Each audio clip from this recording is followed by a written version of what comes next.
Once, long ago, in a faraway land, there lived a young girl who was as beautiful as she was kind.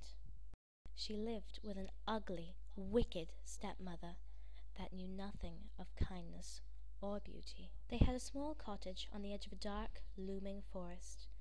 Every day the stepmother would make the young girl clean the cottage and do the laundry and cook all the meals.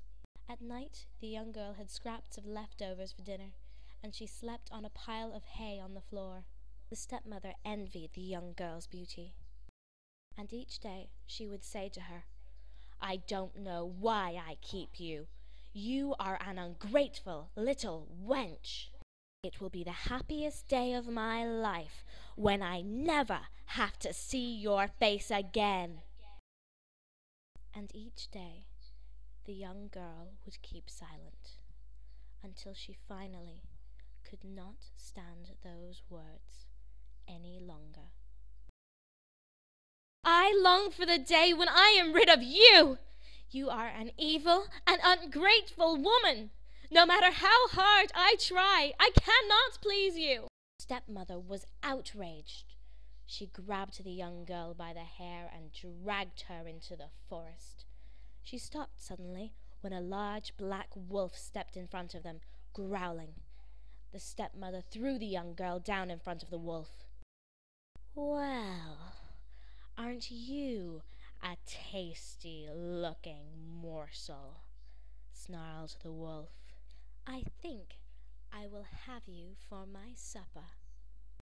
"Please don't," said the young girl. "You'll find there is little meat on me to satisfy a great wolf. If you must eat, eat my stepmother. She will be a much heartier dish." The wolf looked up, drooling, and without another word he leapt on the stepmother.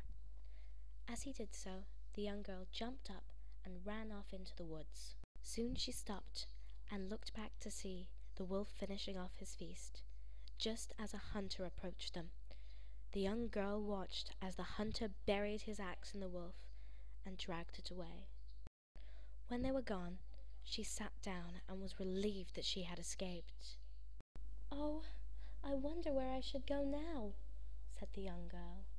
She looked around her, but all she could see were tall, dark trees.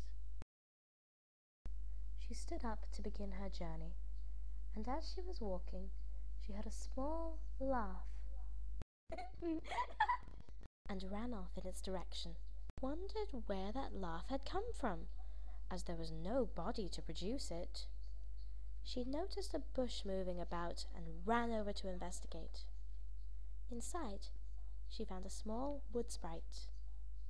"Oh, you found me!" the wood sprite huffed as it flew up from the bush to look at the young girl. The young girl said to the sprite, "Please help me. I'm afraid I am lost in these woods, and I can't seem to find my way out." "If you'll play a game with me," said the sprite, "I'll lead you to a magical land." The young girl agreed, and the sprite took off into the forest.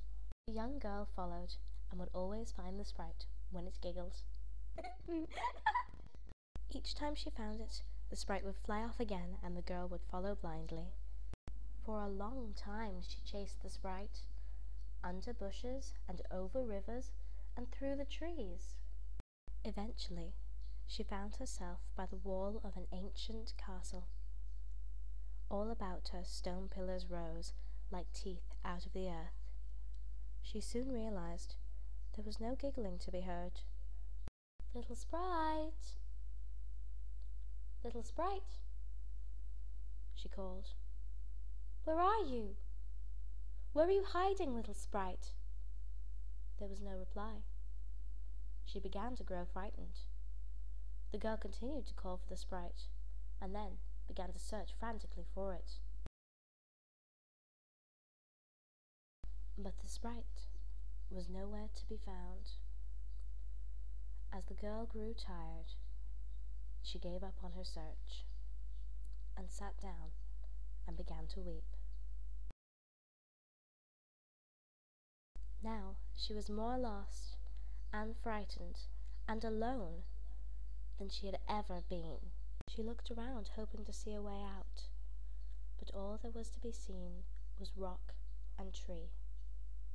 The girl put her head down and began crying loudly. Soon she heard another voice that was not her own or the sprite's. "What is wrong, my dear?" This voice was soft and melodious, and it immediately made the girl feel better. The girl looked up to see the smiling face of her mother through her tears. "There is no need to be afraid. I am here now, and I will take care of you." Overjoyed, she jumped up and ran into her mother's arms, ecstatic to see a familiar face. And from that moment on, the girl was never sad or alone again. The end.